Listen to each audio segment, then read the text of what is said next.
Capítulo 6.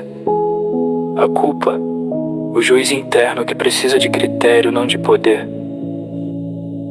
A culpa entrou em silêncio, não anunciou chegada, não ocupou espaço, apenas se posicionou atrás do trono.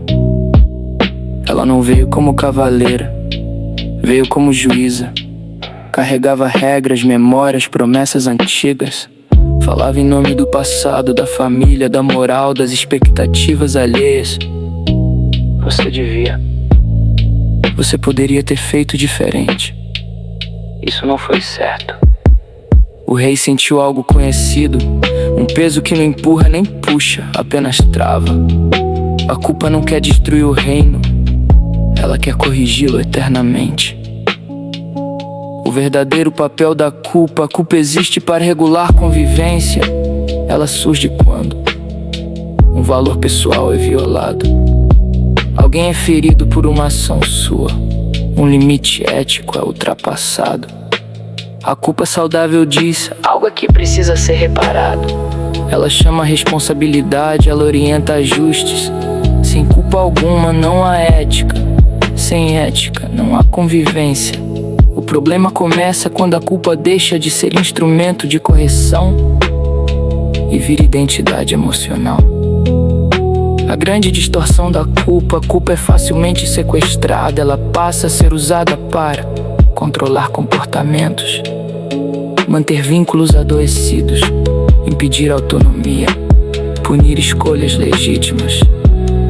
Muitas pessoas não vivem sob valores, vivem sob culpas herdadas. Culpa de ser quem é, culpa de querer mais, culpa de dizer não, culpa de crescer diferente do esperado. Essa culpa não regula, ela aprisiona. Quando a culpa governa, a culpa no trono paralisa decisões, enfraquece o desejo, distorce responsabilidade em autopunição, mantém a pessoa pequena para continuar pertencendo.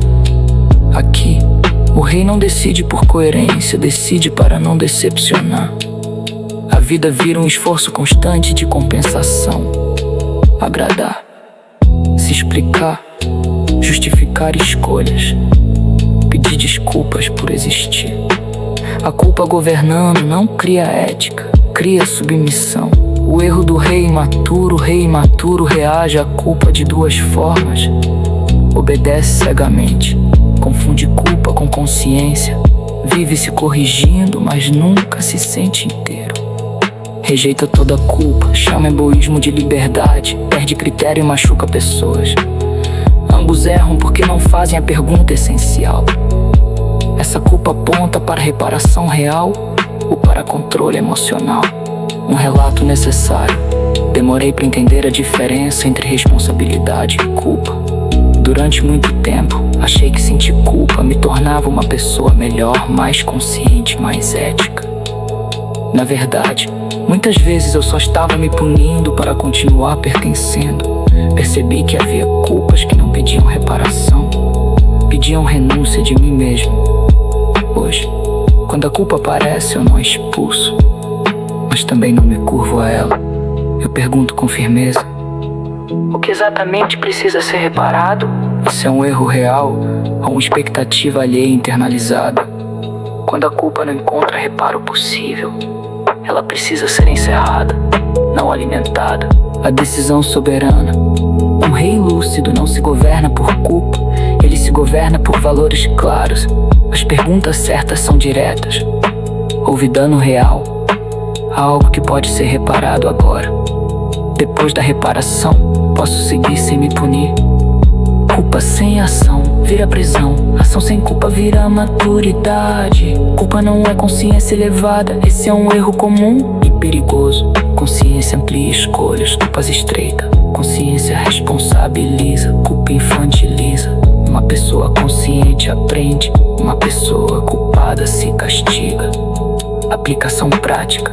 Encerrar a culpa improdutiva. Quando a culpa surgir, não investigue. O que exatamente foi violado?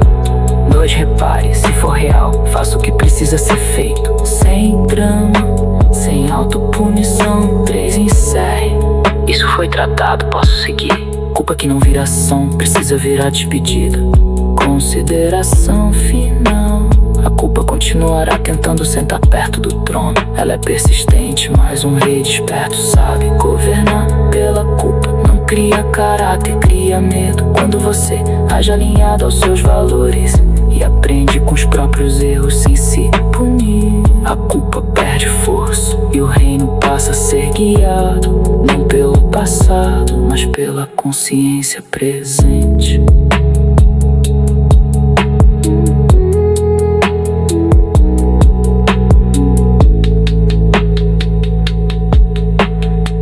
Mas pela consciência presente.